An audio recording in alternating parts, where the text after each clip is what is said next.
Starting with the name of Allah Almighty, who is the master of the day of judgment, and a bundle of Durud Salam on beloved Prophet Muhammad sallallahu alaihi wasallam. Dear students, I am Abid Hussain Bhutta and you are watching my YouTube and Facebook channel Talimat Tarbiyat 72. And in this video I am going to solve question number 2 of exercise 10A of New Syllabus Mathematics D3. And the same question is included in New Secondary Mathematics Book 3 of SAC Students Class 8. Student question की statement है हमारे पास कि copy and complete the proof to show that each of the following pairs of triangles are congruent.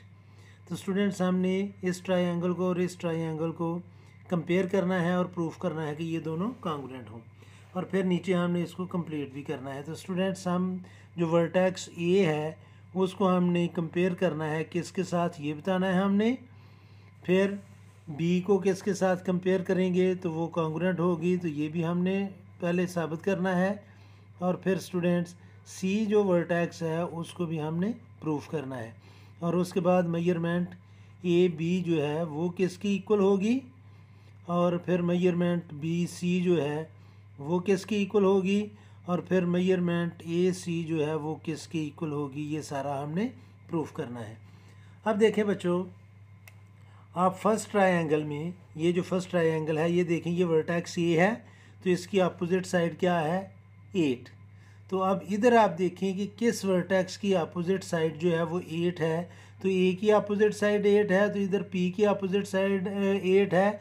तो ए को हम compare करेंगे या इसकी कॉरस्पॉन्डेंसी हम लेंगे पी के साथ। अब स्टूडेंट्स दूसरा देखें, उसने बी का पूछा है तो बी की अपोजिट साइड 6 है। इधर देखें इस ट्रायंगल में कि 6 के अपोजिट कौन सा वर्टेक्स है, तो वो Q है। तो स्टूडेंट्स B के अपोजिट आ जाएगा Q। और स्टूडेंट्स C देखें, फर्स्ट ट्रायंगल में C की अपोजिट साइड के ऊपर डबल लाइन लगी हुई है और इधर R के अपोजिट साइड पर डबल लाइन लगी हुई है, यानी कि ये दोनों इक्वल हैं। तो C के अपोजिट आ जाएगा R। अब स्टूडेंट्स अब आप इधर देखें, ये जो मैंने लिखा है मेजरमेंट ए बी, तो ए बी के अपोजिट साइड जो होगी वो होगी मेजरमेंट पी क्यू।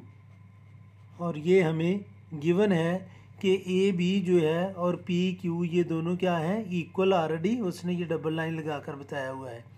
दूसरा स्टूडेंट्स बी सी, आप इधर से देखें बी सी ये किसको कॉन्ग्रुएंट होगी या इक्वल होगी, बी सी क्यू आर के। इस सीक्वेंस को भी माइंड में रखना है कि बी सी के अकॉर्डिंग हमने क्यू आर लिखना है। तो इधर मैं लिखूँगा मेजरमेंट क्यू आर, और इनके ऊपर हमने ये लाइंस भी लगानी है जो इंडिकेट कर रही हैं कि हम इस लाइन की बात कर रहे हैं। और ये किसकी इक्वल है, दोनों ये 8 सेंटीमीटर के इक्वल है। और आप तीसरे नंबर पर देखें ए सी है, तो ये किसकी इक्वल होगी, ए की अकॉर्डिंग पी है और सी के आर, तो ये इक्वल होगा मेजरमेंट पी आर के। और ये दोनों इक्वल हैं स्टूडेंट्स 6 सेंटीमीटर के। तो अकॉर्डिंग टू दिस, इसका मतलब है नीचे 3 डॉट लगे हुए हैं भी। सो या therefore triangle A B C ये कॉन्ग्रुएंट होगी। 3 लाइंस का मतलब है कॉन्ग्रुएंट। और ये किसकी इक्वल होगी, ए बी सी, ये ट्राइंगल पी क्यू आर के कॉन्ग्रुएंट होगी। और इसमें जो प्रॉपर्टी लग रही है वो लग रही है साइड साइड और साइड, यानी कि तीनों साइड्स इसकी कॉन्ग्रुएंट है।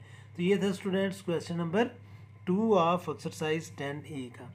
इस वीडियो में इतना ही काफ़ी है। मेरी अल्लाह से दुआ है कि अल्लाह ताला आपको हमेशा खुश रखे और ज़िंदगी के हर मैदान में कामयाब करे, आमीन, अल्लाह हाफिज़। और सॉरी स्टूडेंट्स, इसका बी पार्ट भी है, वो भी मैं इसी में सॉल्व करने की कोशिश करता हूँ। तो बी पार्ट पर आएँ अभी आप। ये बी पार्ट है, मैं आपके सामने लेकर आ रहा हूँ कि ये again there are 2 triangles DEF और ZYX। तो इनको भी हमने सेम क्वेश्चन जैसे हमने पहले किया है उसी तरह करना है। तो आप देखें स्टूडेंट्स, पहले लिखा है D, ये क्वेश्चन नंबर 2 का बी पार्ट करने लगा हूँ। तो स्टूडेंट्स D के हम किसके साथ कंपेयर करेंगे, इस चीज़ को आप समझें कि D की अपोजिट साइड है 5। तो इधर किसकी अपोजिट साइड 5 है, या 5 के अपोजिट कौन सा वर्टेक्स है, तो वो है Z। तो इधर आ जाएगा Z। सेकंड है स्टूडेंट सी, तो अब ई हम देखते हैं कि ई के अपोजिट, ई के ऊपर 70 डिग्री का एंगल बन रहा है और इधर वाई के ऊपर 70 का एंगल बन रहा है। तो इसलिए स्टूडेंट सी और वाई को कंपेयर किया जाएगा। और आगे आ जाता है तीसरा एफ। तो स्टूडेंट्स इधर जब बच गया जी वाई, तो तीसरा इधर बचेगा एक्स, तीसरा वर्टेक्स है एक्स। तो अब नीचे हमने लिखना है कि कौन किसकी इक्वल है। तो मेजरमेंट जो दिया हुआ है डी ई वो इक्वल होगा स्टूडेंट्स डी ई जी वाई के, जी वाई के, और ये दोनों इक्वल हैं 3 मीटर के। आप चेक भी कर सकते हैं कि डी ई भी 3 सेंटीमीटर है और जी वाई भी 0 सेंटीमीटर मीटर है, और ये 3 मीटर ये भी है। आगे है students measurement angle D E F, measurement angle D E F, तो ये इक्वल है डी ई एफ, तो ये होगा मेजरमेंट एंगल, इसके ऊपर एंगल भी बना लें।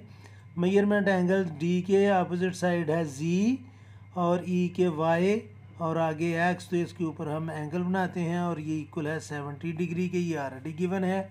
और तीसरा इसका जो साइड गिवन है वो है मेजरमेंट ई एफ। इधर स्टूडेंट्स अभी आप देखें कि ई एफ जिसके अपोजिट साइड कौन सी आ रही हैं, वर्टेक्स कौन से आ रहे हैं, वाई जी वाई एक्स, तो इसके ऊपर भी आप लाइन लगा लें, इसके ऊपर भी लाइन ये इंडिकेट कर रहा है कि हम लाइन की बात कर रहे हैं। और ई एफ और वाई एक्स जो हैं, ई एफ और वाई एक्स ये दोनों 5 मीटर हैं, तो ये भी स्टूडेंट्स इक्वल हैं। तो इसलिए जो ट्राइएंगल डी ई एफ है, ट्राइएंगल डी ई एफ ये कांगुरेंट होगी स्टूडेंट्स ट्राइएंगल जी वाई एक्स के।